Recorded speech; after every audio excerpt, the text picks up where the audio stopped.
You're supposed to plus verb is used to say that someone is expected to do something, especially because of rules or what someone in authority has said.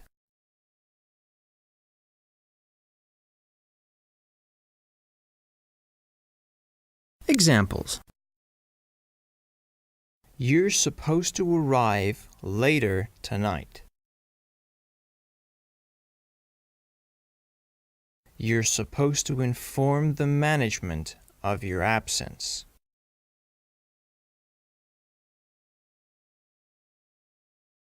You're supposed to knock on the door before entering.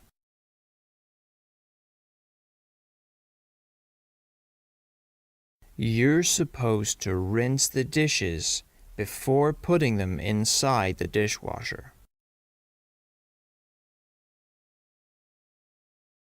You're supposed to water the plants in the early morning, not at midday.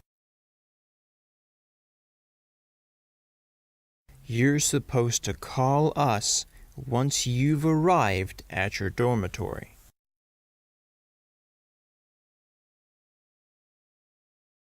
You're supposed to arrange the files alphabetically.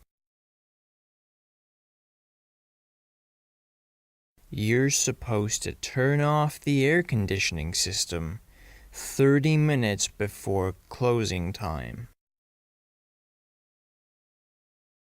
You're supposed to use blue or black ink only when filling out this form. You're supposed to wear your ID when you're inside the building.